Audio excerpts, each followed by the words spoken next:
โดยเอาสิซะสั้นๆคือประเด็นรถเรื่องรถหาเจ้าต้องให้ขี่นะครับแต่มินิต่อไปเด้อตัดขาดรถผู้ใหญ่สร้างมาว่าสิเด็ดขาดเพิ่นสร้างบ่ให้เจ้าขี่ว่าสินอกจากว่าคันพ่อไปนำแหละเพิ่นจังสิพาไปอยากไปไสพ่อสิไปพาไปว่าสิแบบสั้นละได้คันเพิ่นไปผู้เดียวขอเจ้าเพิ่นยืมรถเจ้าหาเจ้าบ่ต้องให้ยืมบ่ต้องให้ขี่มื้อนี้ได้บ่เมื่อวานนี้ประสงมาวานนี่เปิดให้ฟังคงนอนในเอื้อนแล้วพ่อเนี่ยนี่บ่ชูว่าผมพักความเรียกกูจะป้าให้ชูอยู่สิชูนั่นแหละไอ้ชูเอาน้ำพอชูดังเงินเดี๋ยวเรียกกูจะมาฝากเงินไหนเด้อคงมันมานอนเรามานอนในเอื้อนแล้วพ่อเรียกกูจะสั่งพอบ้านจับพอมันที่มันมานอนพักวันพักคืนเด้อเดี๋ยวกูจะสั่งพอบ้านจับพ่อเจ้าวันนี้จากปากพ่อสายฟ้าเลยเด้อเอาความจริงเจ้าขึ้นมาอยู่มหาสายฟ้านี่เจ้านอนน้ำเพิ่นบ่ตอนกลางคืนแต่ละมื้อบ่ค่ำแล้วพอก็ลงเจ้าเคยนอนน้ำสายผ้าจักเถื่อแล้วนอนน้ำสายผ้าฮะแม่นเว้าตรงๆแล้วบ่เราตรงๆเลยนอนน้ำสายผ้าในท้องเชื่อแต่ฝนตกนิดนึงแหละแต่เจ้าเว้นให้เนี่ยฝนตกผมเมื่อบ่ได้เลยเถื่อที่1หามื้อโทษเด้อขอทานไว้นึงสาเหตุที่เจ้าเลิกกันย้อนรับเพิ่นมีผู้บ่าวใหม่บ่ปล่อยขายไก่น้อยตัวเดียวขายไก่น้อยแล้วไปซื้อยาบ้านแพงบ้านนี้แหละโอ้ยบ่ปล่อยก็มาบ้านนี้เดือน9แล้วเนาะใส่ผ้าบุญหัวเขาแล้วค่อยมาบ้านนี้เป็นจังได๋ปล่อยคอยนอนได้บ่ใส่ผ้า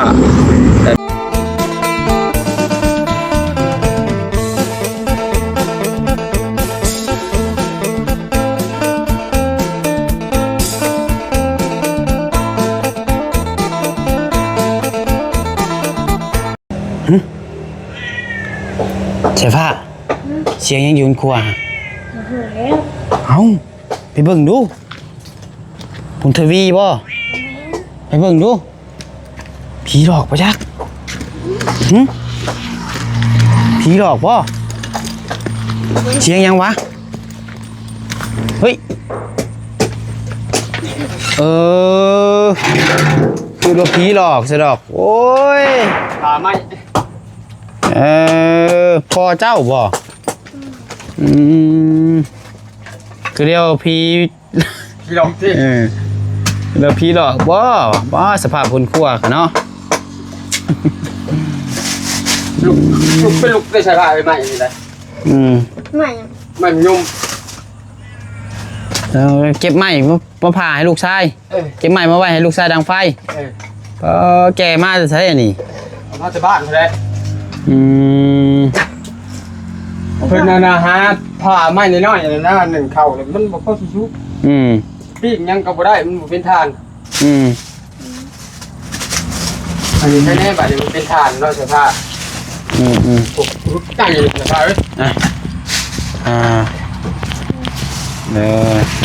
กินกับผู้ใดเด้ว่าสิเด้อคือบุญทวีมาบ่โอ้ยบุญทวีแล้วนี่พอว้าว3 โมงนึงบ้าคำเลยได้นี่ฮะ4 โมงเลย5 โมง 6 โมงแล้วก็ตอนนี้คือเมื่อกี้ยัง3 โมงอยู่ได้ตอนเจอมาตอนใครมาตอนนี้ก็ใช้เรามาหอดแต่รถแล้วรถนะเป็นยังไงเนาะทางเราไม่ใช่ก็กำลังวัดสิเมื่อแต่พอดีทางเห็นทางพอน้องสายฟ้าเพิ่นมาแล้วก็ท่านปกอยู่เป็นยังไงเนาะพอดีแล้วมีแนวสิถามเลยให้เพิ่นฟันไม้เพิ่นก่อนเป็นยังไงเนี่ยชีวิตลมเวียกลมยังน้ำเขาหายหรือเขาดีจังหวะนี่แหละเขาร้ายยังบุญมีเขาร้ายหรือเขาดีเจอแล้ว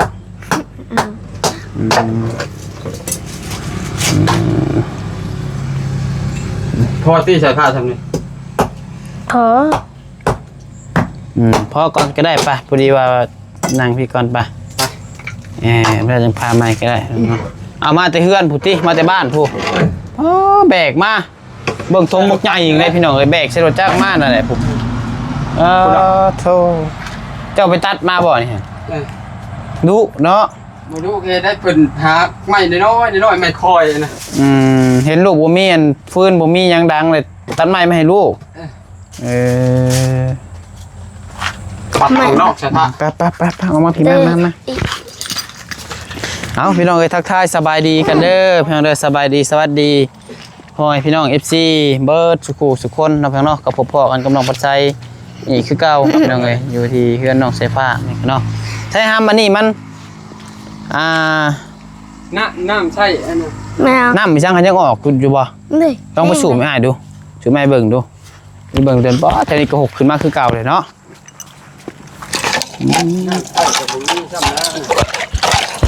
ออกแห้งคือเก่าเนาะหม้อเก็บไว้ในหม้อฮะเก็บไว้ในลูกหม้อนะโอ้ข้าวก็เขียวงามเนาะเขียวงามอุ้มทุ่มแม่นบ่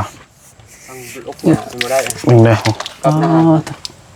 ก็กบไม่ทุ่มลูกหญ้าบ่ได้บอกมีลูกน้อยเดียวนึงบินโดนเห็นไหมบินโดนบินโดนหายล่าสุดบินโดนป้าไปนั่งอยู่เตียงกูใส่ผ้าป่ะป้าใส่ผ้าพาเราไปเตียงมันหกเลยฮะเตียงมันอยู่หกอยู่ได้หกบ่แต่หกอยู่แต่ก็พอได้โอเคป้าน้ำย่างไปว่าย่างเห็นดิก็น้ำอ่างเลยเนาะแถวนี้เนาะเห็นโจรสลัดแม่ยัง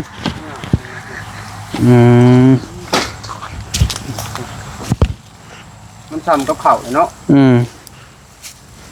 อย่าดุลาเถินดูเอสเนาะบลูกับหญ้าไม่แต่เบิ่งนี่ก็ผมข่าวงามจุบเจือกับมหาคือกับเป็นกอจุบเจือได้พี่น้องเลยผมเนี่ยพ่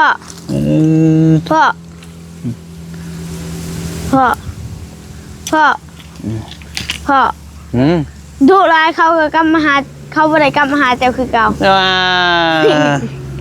โสดนะเสียบเราเสียใจพอแท้นี่บ่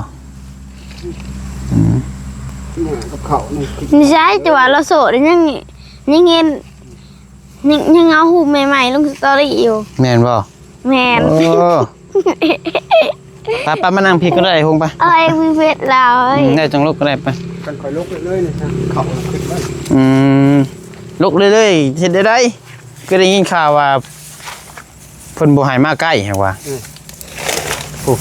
ใส่ผ้าก็บ่ดึงนี่น่ะสำคัญนี่จะหนองงูตอดแล้วจังเอาบ่ได้มากันขึ้นมาแต่กลางเว้นกลางยังก็ห่วยยันพี่ความอายุตัวนี้สมเสยอายุตัวนี้พี่น้องทำบล็อกกับพวกนี้แล้วเนาะดุลายได้แล้วนักหนาเนาะดุลายเขากลับมาหาเจ้าคือเก่าดอกเนาะคุณมีเนาะแค่6 บาทสิงูต่อหัวจ่องแล้วงูอันนี้มาต่อเน่างูมันต่อเน่ากายมีจัดการมันเลยเดี๋ยวมาทางพี่ก่อนฮึบมันบุญมีไปทางไหนจะปีนามาทางพี่แกพอป่าเลยโอเคพ่อก่อนไอ้โฮงไอ้พ่อก่อนไปเดี๋ยวสีลมน้ำก่อนเห็นบอกมันก็เป็นแหละอย่างนะขนาดชมเซอร์ยืดตัวนี้คันเห็ดได้ก็ดีเฮาคอยว่าอยู่ว่าแค่บ่มีจักบ่จักตัญญาบ่มีเลยเศร้าจังกับบ่มีบ่ของพี่น้องของคนมันก็ใกล้เศร้าเขามากก็อาจสิได้อยู่คันเจ้าตัดเป็นบ่เป็นโอเคแค่ว่ามีจักแล้วเจ้าตัดได้ตัดเป็นเนาะสมมติว่ามีจักเลยเอาจักมาให้นี่ให้จ้างบ่ตัดหญ้าให้ลูกชายนี่บ่ให้จ้างเนาะเจ้าสิเฮ็ดให้เองเลยให้1,000 กีบเอาบ่โอ้ยเอาไปเพียงเงิน1,000 กีบให้10,000ซะมีอยู่10,000เฮ็ดเพียงเงิน10,000เอาซื้อบัตรเจ้า บัตรข่อยมันเติมแล้วเลย โอเคมาเข้าเรื่องกันเลยพี่น้องเนาะสบายดีเด้อ ช่วยได้ไปลงเพล โดยคืออันรถที่พาบ่ได้ไปแปลงซัมบ่ ยัง หากระช่างโชว์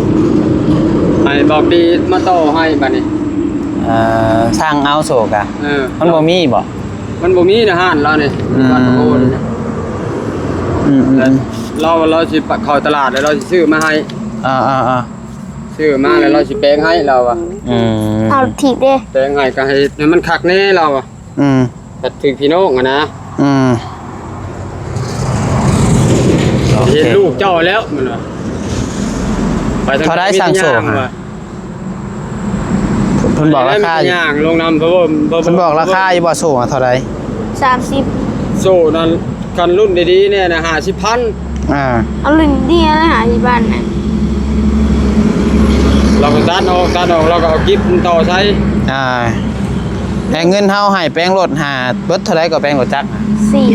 2,500,000แล้วเอาไปสั่งไป 300,000 เข้าเด็กบัดนี้นะ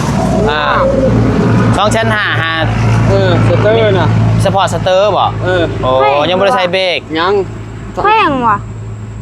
ก็บ่ได้แพงนะ ใส่เส้น โจดีเลย อัน บุญท เก่า วีขี่ก็เห็นว่าบิดตายบ่าวตายเป็นนี่รอนะ ยังให้บุญทวีขี่อีกอยู่บ่ เอายืมไปข้าวเดียวว่ะมื้อหนึงจนมืดถามใส่ผ้าว่าเขาไปข้าวเดียว จะสีพิษ ผู้ใหญ่เพิ่นอันนี้สิขอเว้าอีกหน่อยหนึง ผู้ใหญ่เพิ่นแชทมาหาเฮาผู้ที่เพิ่นซื้อรถจักรให้หั่นแหละเพิ่นบอกว่าให้เด็ดขาดเลยบ่ให้บุญทวียืมบ่ให้บุญทวีขี่เพิ่นซื้อให้เจ้าขี่ไปเวียกซื้อไปให้เจ้าขี่ไว้ใช้จังให้บุญทวีเอาไปขี่อีกจังมันสิเพอีก บอบบี้ก็เว้าแบบนี้แล้วบอบบี้ว่าบ่อยากให้เพิ่นขี่ไปได้เพิ่นน่ะยังน้อยแม่นอีกอย่างยังน้อยแค่นั้นว่าเป็นยังมาหามันสิยากยากไผสมมุติว่าไปเกิดอุบัติเหตุซะว่าขอโทษนำพี่น้องไปตำซะหมาไปตำซะลักไม้ลายสมมุติเราไปชนกันซะไปชนคนตายแบบสินะไผสิเป็นโทษ เจ้านี่แหละเป็นโทษเพราะว่าเจ้านี่ก็เป็นพ่อนี่เนาะสวัสดี บุญทวีนี่เพิ่นยังบ่ฮอด18ซ้ำบางเทื่อเจ้าสิได้เข้าคุกแทนลุงอีกนี่สมมุติเราไปตำคนตายแบบสิสมมุติเราคะแนนว่าไปตำมันมาอะไรล้มเองเจ็บเองไผเสียเงินอีกบัดนี้ไผพาไปโรงหมอขี่รถยังบ่ใช่ผ้าว่าขี่รถยังว่าไปชนก้นรถเขานะอยากชนก้นรถเขานะกับบุญทวีขี่รถยังรถที่บ่ได้รถจักรพูนเขาได้เฮาบ่ได้ไปเจ้าไปนำลาวเฮาบ่ได้ไปนำเขาได้เจ้าว่าไปนำลาวขี่รถที่แล้วว่าอยากชนก้นรถพ่วงเขานะเฮาบ่ได้ไปนำเฮาบ่ได้ไปว่าเจ้าครึ่งแล้วแลดเขาจะก้นรถเขาอันใดเฮาบ่ได้ไปนำชนกับบุญทวีน่ะการรถที่ก็ยังอยากชนรถพ่วงเขาแล้วก็เชิญรถจักรนะรถจักรที่ทำได้ความไวของมันมีแต่ทางที่ดีหาจ่ายคอยนะอยากให้กันว่าขี่เลยจะไปเลยจะคอยจะไปน้ำนะคันจะไปน้ำเลยไปได้คันนอกจากว่าขี่ไวๆเนี่ยผัดคันจำมันลุดลงคันจำเป็นดีๆเลยจังให้ขี่จำเป็นดีๆต้องให้ไปดอกรถนะว่าผู้ใหญ่เพิ่นบ่ให้ขี่กระซั่นเลยเพิ่นสิเอาคืนคันเจ้าว่าเจ้าให้ยืมให้ลูกให้ยังยืมเมื่อนั้นแหละก็ว่าไปบ่เดียวว่ะเนาะใส่ผ้าก็บ่เดียวก็บ่เดียวผ้าใดแปลงมานี่เท่าไรเถื่อแปลงแหละอันนี้ยังว่าเพิ่นเงินเพิ่นซอยนี่เฮ็ดแล้วบ่รอบก่อนน่ะคอยผู้เดียวออกเฮ้บ่ได้เจ้าบ่ได้แปลงมีแต่ไปเอาแต่หมู่เฮ็ดแล้วบ่เฮ้บ่ได้มีแต่ไปเอาหมู่โยกข่อยหายเฮาก็บ่ฮู้ดอกเพราะว่าเฮาถามใส่บุญทวีมื้อนั้นเพิ่นว่าเจ้าขี่จนโซ่ขาดนะกะเจ้าขี่เองโซ่ขาดน่ะคอยขี่กับใส่ผ้านี่ไปแปลงโทรศัพท์ใส่ผ้านี่แล้วเอาเงินใส่ผ้าน่ะ100,000ว่ะใส่หัวเทียนน่ะเท่าใด50ใช่บ่หัวเทียนพี่ยังกระโดดเฮา50,000ว่ะปกติก็มีแต่30,000หัวเทียนเนาะมาตัวน้องว่า50ว่ะข่อยก็กลับเฮาก็บ่ฮู้นำเจ้าตัวนี้มีแต่ว่าบ่ได้หมู่บัดแบกเข้าบัดนี้บ่ได้แบกแต่รถนี่สิรอดอยู่บ่ ลูกมาตลอดใช้ผ้าว่ะน้ำคอยบ้าบรอบมาเนี่ยชิ้นแล้วหนาวอ่ะยังเยอะอยู่ไม่จ้าคนตัวเองเป็นไข่ยันเงินใช้ผ้าบ่พอว่ะยืมรถเขาตลาดได้บัดนี้ยันเสียร้ายว่ะบัดนี้เสีย30,000ค่ารถเขาน่ะเติมน้ำมันให้เขาสิ เติมน้ำมันให้ชื่อค่าไปค่ามานี่เหรอ50,000คือดิต้นเพิ่นว่าป้าตีนเป้าเลยเอาในแม่เกิดครับว่าแล้วก็ชื่อเกิดอีกโอเคเมื่อป้าเกิดพอยืมไปกับผู้ชมโดยเอาสิซะสั้นๆคือประเด็นรถเรื่องรถครับเจ้าบ่ต้องให้ขี่ครับแต่ไม่หนีต่อไปเด้อตัดขาดรถผู้ใหญ่สร้างมาว่าสิเด็ดขาดเพิ่นสร้างบ่ให้เจ้าขี่ว่าสินอกจากว่าคันพ่อไปนำแหละเพิ่นจังสิพาไปอยากไปไสพ่อสิไปพาไปว่าสิแบบสั้นละได้คันเพิ่นไปผู้เดียวขอจะเพิ่นยืมรถเจ้าหาเจ้าบ่ต้องให้ยืมบ่ต้องให้ขี่ก็คิดแบบนั้นแหละก็เข้าใจว่าผู้เป็นพ่อก็อยากให้ลูกขี่สบายนั่นนี่เฮ็ดได้คือไปตำคนบ่โดยไปกะแม่นย่านตัวนั้นแหละถ้าว่านะแม่เพิ่นก็สิติข่อยบ่ง่ายอีกบ่สามปีได้คะแนนว่าเป็นลูกเพิ่นเป็นยังมาอีกอย่างเจ้าหดเศร้ากันเลยเพราะว่าตอนนี้ก็คือว่าได้ยินว่าเพิ่นก็บอกมาซ้ำนี่ก็ยังพอแห้งอ่ะนะจะฮู้แล้วบ่สายฟ้าบอกพ่อแล้วเรื่องตัวเมฆส่งมาฮะยังบอกแล้วนะแม่ใช้ซับแปลซับมาไปแปลซับมาอีกไปมาเปิดให้เราพังอีกทีนึงไปวิ่งท่านนั่นเผาในน้ำคนนี้ท่านว่าเบ็ดอันนั้นนะขันบัวระบัดได้เนาะที่คอยเล่าอันนี้แมนอยู่แมนอันนั้นเนาะแต่มาเห็ดให้ซื้อลูกเมียพ่อมาเห็ดให้ลูกให้ขอกินซ้ำได้ขอกินยากาคอยกินเมื่อเราคอยเบาเมื่อนี่เห็ดแต่ถ้ากันก็ไงคือเจ้าอยากไม่เห็ดให้ลูกเห็ดให้มันงามให้มันได้ข่าวลาย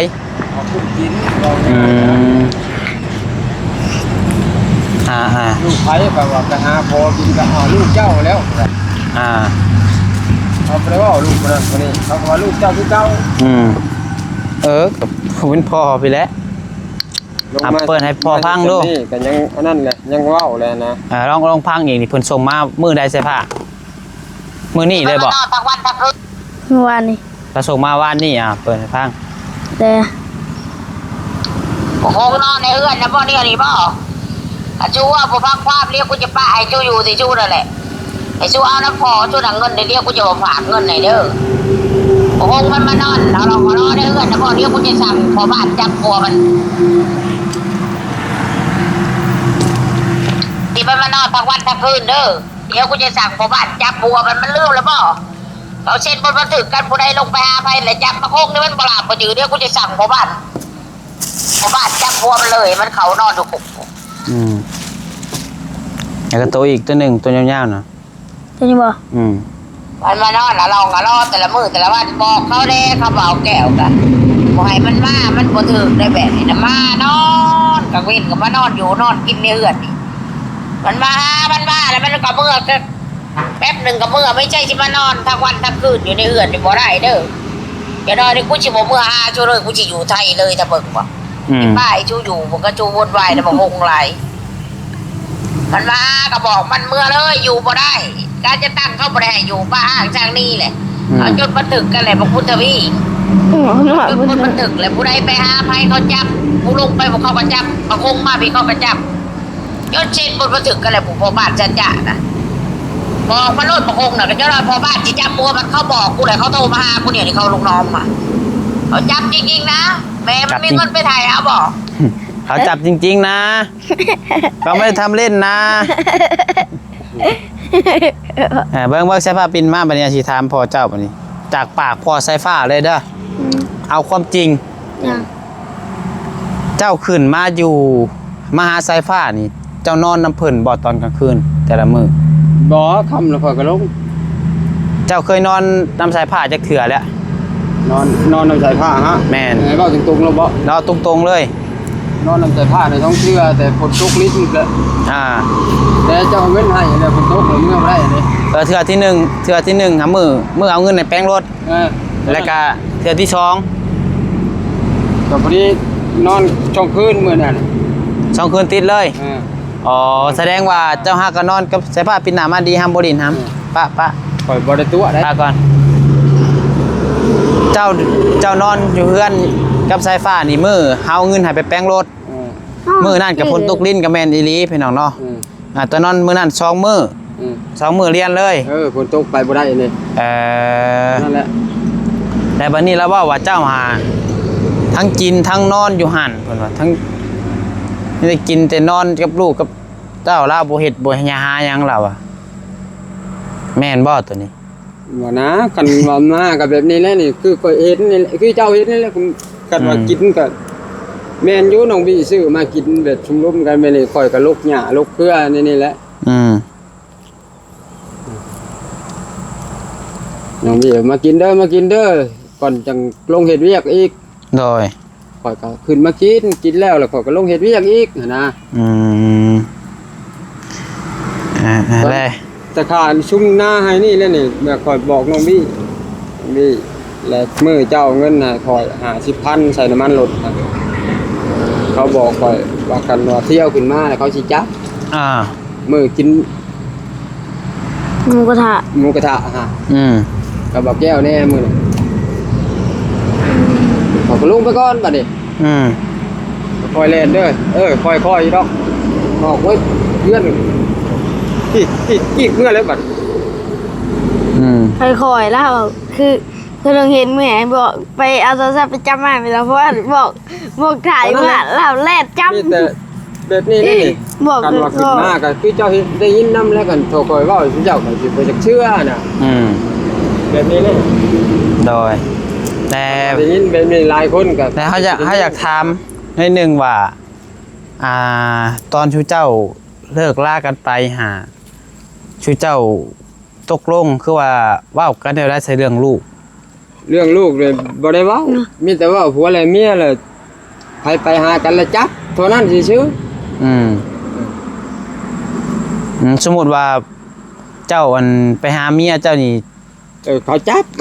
คะแนนว่าเมียเจ้ามาหาเจ้าก็จับแต่ว่าเรื่องลูกนี่บ่ได้เว้ากันบ่ได้ร่วมกันว่า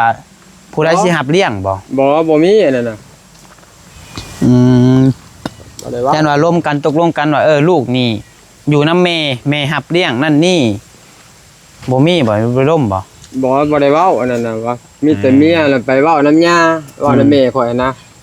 ลูก4คนนี่ข่อยสิกิ้งสิเกือกเรื่อยๆสิเลี้ยงคนเดียวบัดนี้แหละคือเขาเห็นมาหันมาบัดนี้มันบ่สมกับความเว้าว่าสิกิ้งสิเกือกลูกก็อยู่บ่อนหนึ่งแม่ไปนำผัวใหม่แหละมันบ่สมควรกับว่าสิกิ้งสิเกือกสิกิ้งสิเกือกแล้วบ่ได้เอาผัวแล้วอยู่เลี้ยงลูกกิ้งเกือกคือเขาคือความหมายหาแม่สายฟ้าอันไปหาแม่เจ้าอยู่เฮือนว่าเพิ่นน่ะสิรับเลี้ยง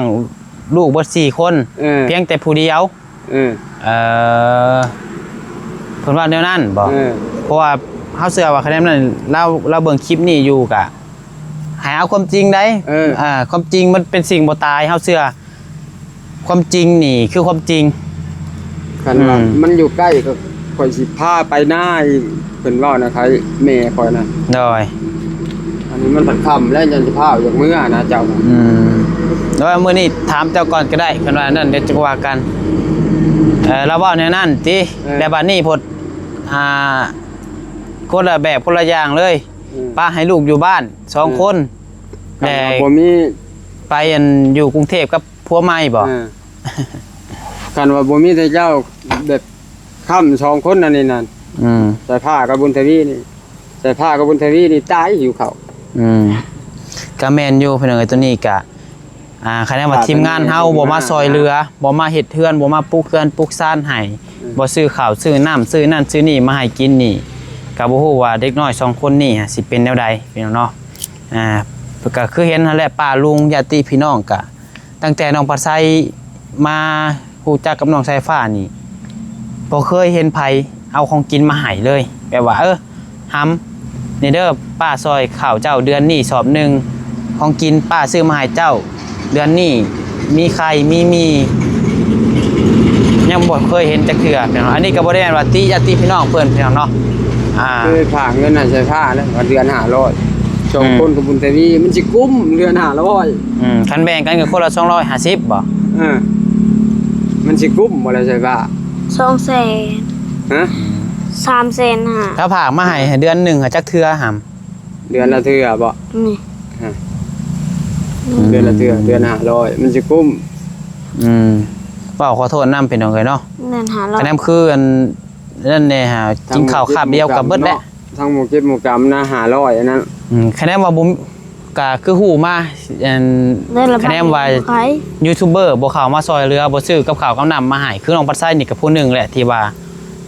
ซื้อกับข้าวกับน้ำมาให้สายฟ้าตลอดทุกเดือนแม่นบ่สายฟ้าคะแนนว่าอ้ายบ่ซื้อของอยู่ของกินมาให้นี่ก็จะสิซ้ำได้พี่น้องเนาะเจ้าพังความอ้ายและเด้อสายฟ้าเด้อยินบ่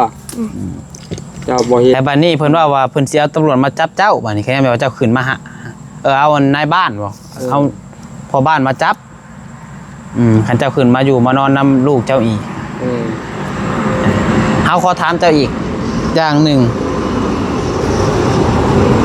เจ้าอยากอยู่กับสายฟ้าบ่ก็บ่ได้ว่าบ่อยากอยู่อยู่เฮ็ดได้คือแบบนี้แล้วนี่อยากอยู่กับเพิ่นสิเอาพ่อบ้านมาจับก็อยากอยู่อยากเลี้ยงลูกบ่คะแนนว่านั่นนี่เลี้ยงได้บ่สามสายฟ้าก็บ่ว่าบ่ได้เนาะสายฟ้าก็สิพอได้กินอยู่สามสายฟ้าคือสายฟ้าเมื่อก็แบบนี้แล้วนี่บางเจ้าบ่ได้ขึ้นมาเนาะฝนตกก็อีพ่อขอเงินไปซื้อของกินแต่ละมื้อเจ้าได้สายฟ้าบ่ได้ขึ้นมาบ่ฝนตกเรามาบ่ได้เรามาบ่ได้แล้วก็บ่เป็นหยังยามเจ้ามาอยู่ใกล้ข่อยแล้วข่อยก็ซื้อให้กินบัดข่อยบ่ได้มาก็เจ้าซื้อให้กินเบิดซำนั้นแหละตะกี้ว่าคันหน้าก็ข่อยสิขึ้นมาแถมอีกก็บ่มีมันเป็นแบบนี้แล้วข่อยจะบ่ได้ขึ้นทีแรกว่าสิขึ้นมาป้านมายังคันหน้าให้อีกนั่นแหละคันหน้าจนเป๋นี่ข่อยสิขึ้นมาเสริมให้อีกก็แม่นอยู่มันเกิดไปนี่แหละข่อยยาเลยมันขึ้นมากคันหน้าก็ซ้ำสิเป็นให้เดียวกันเลยเป็นให้เดียวแล้วบ่ได้เว้าซ้ำแล้วเป็นให้เดียวแหละนี่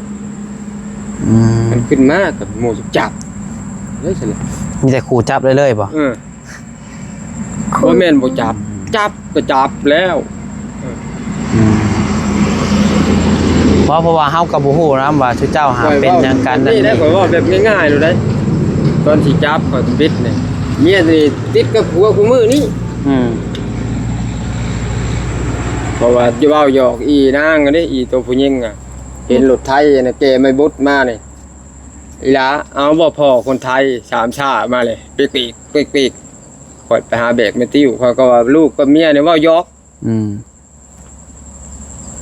บัดลงท้ายมาแล้วมันแม่นอันนี้เหรอเอาผัวคนไทยอันนี้เหรอโอ้พ่อใหม่เจ้าหาคนไทยบ่ใช่ป่ะนี่แถวโคราชนี่อยู่แถวโคราชนี่เพิ่นเฮ็ดหยังซะนะเอาเรือฮะลงเรือไปแถวไปอย่ายองแม่นบ่ระยองแม่นบ่ไปออกเรือทะเลนี่นะแม่นบ่สวิตแม่เจ้านั่นโทรมาหาเขาสาธีเนี่ยอยากได้คนน่ะไปลงเรือเอาพี่น้องเจ้าอะไรสาธีเอ้ยคันค่อยไปน่ะค่อยตายจังข่อยหน้าได้ก็มันบ่ถือกันอยู่แล้วกับผัวใหม่เราพอดีรถตีนเขาทำลงเรือเขาบ่ได้เอาไว้เขาญาติเด้บัดเจ้าน่ะเนี่ยยกเอามันไว้เมื่อบ้านมันจังน้อยมันย่องไว้ได้นี่แหละกูพัด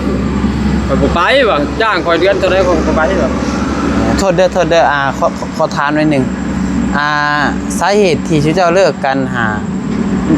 ย้อนว่าเพิ่นมีผู้บ่าวใหม่บ่ปล่อยขายไก่น้อยตัวเดียวขายไก่น้อยแล้วไปซื้อยาบ้านแพงบ้านนี้แหละโอ้ยบ่ก็มาบัดนี้เดือน9ด้วยเนาะใส่ผ้าบุญหัวเขาแล้วค่อยมาบัดนี้ เป็นได้คอยนอนได้บ่ใส่ผ้านอนก็นอนใส่ผ้าก็แล่นไปเฮือนป้าเพิ่นป้าลุงเพิ่นก็ถามพ่อเจ้ามาบ่ใส่ผ้าบ่ใส่ผ้าตอบแม่นบ่ใส่ผ้า โหลืมนะ ก็นอนข้างคืน แจ้งแล้วผมก็ลงเมื่อมัน บ่อันสาเหตุที่ชุเจ้าเลิกกันหาย้อนหยังก็ ย้อนไก่น้อย ย้อนไก่น้อย เอ้ย ย้อนเจ้าหลักขายไก่น้อยลาว ก็บ่ได้ว่าหลักคอไปนี่แหละนี่ใส่ผ้าข้างใน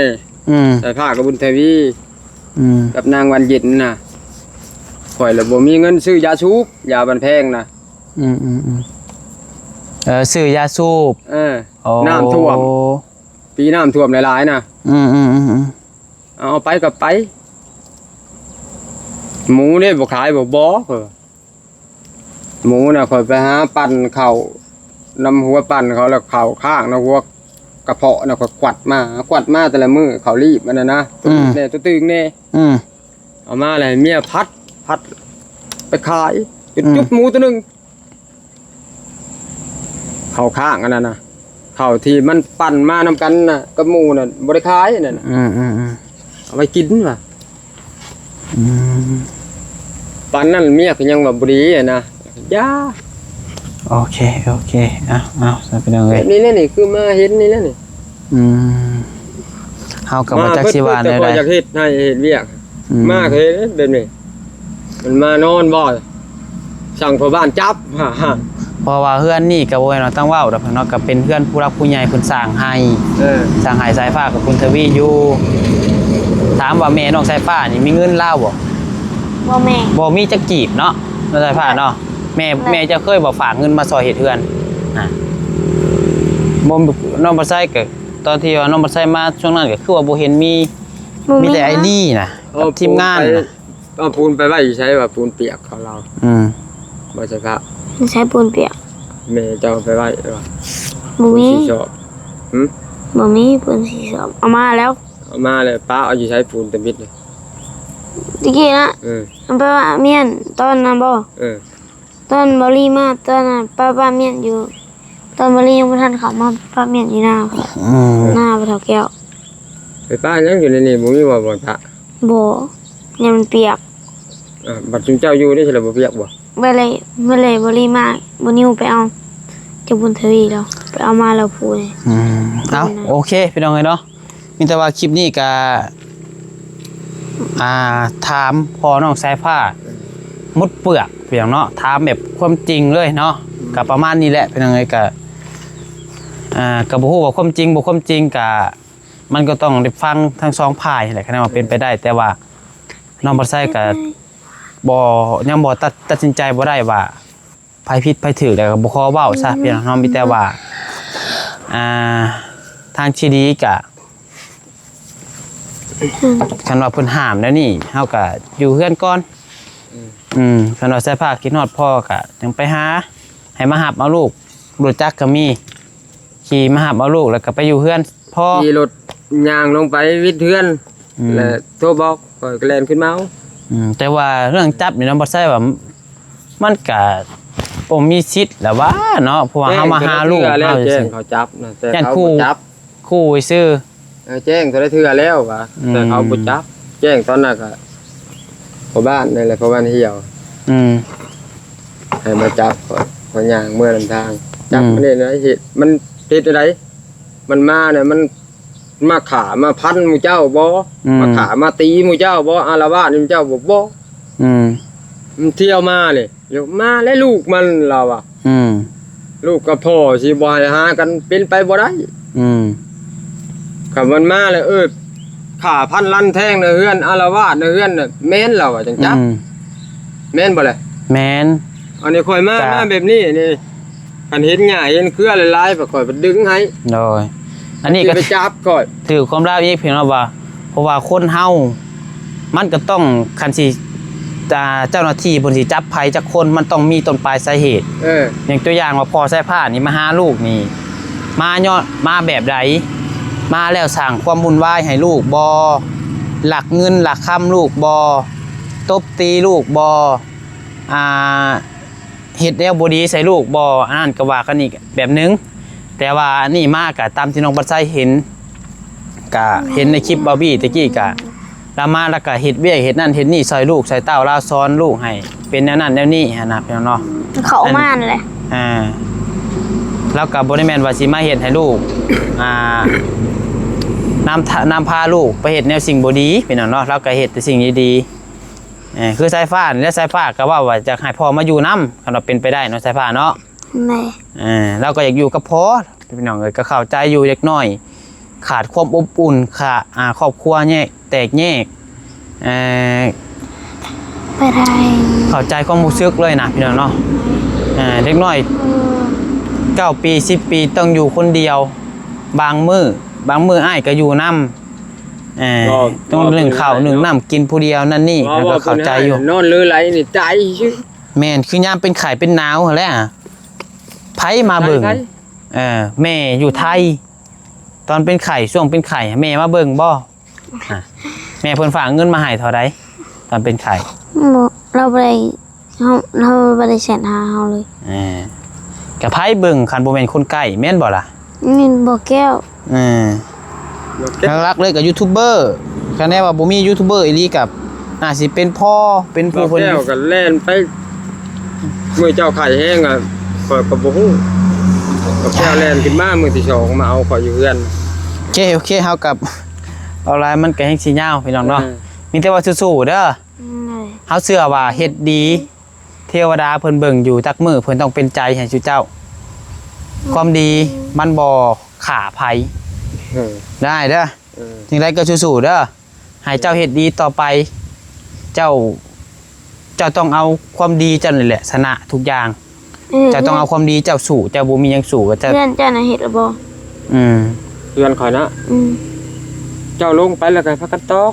เพิ่นบ่ได้เข้ามาก็พักกันตอก2คนพอลุตอกแต่ขาซื่อบ่ได้บ่แล้วเฮากลับก่อนบ่ได้เด้อจังได๋ก็สู้ๆ ข่อยก็สิกลับคือกันนั่นแหละกอดใส่กอดพ่อได้บัดนึงไว้กอดเนาะเอากอดสิก็สิเป็นหยังกอดให้กำลังใจพ่อไว้เอาบัดนึงเอ้ยผมเนาะต้องหักจากพ่อเปรียบพ่อก็บ่เป็นยาแล้วพี่น้องเอ้ยไปอยู่ดีมีแฮงสู้ๆเด้อใส่ผ้าเฮ็ดได้สู้ๆสู้ๆเฮ็ดได้สู้ๆนะนี่เป็นกำลังใจให้พ่อเด้อว่าดูเป็นกำลังใจเด้อพ่อสู้เด้ออาจะอยู่เคียงข้างเจ้าเด้อไปพี่น้องเอ้ยอยู่ดีมีแฮงไปตัดสุภาพก็ได้บ่น้องบ่ใส่ว่าผิดพลาดประการใดก็ขอโทษขออภัยนำเด้อพี่น้องเด้อเนาะทุกสิ่งทุกอย่างมันมีเวลาของมันให้เวลาพิสูจน์ความจริงพี่น้องเนาะดีชั่วก็เบิ่งนำกันไปเรื่อยๆโดยสบายดี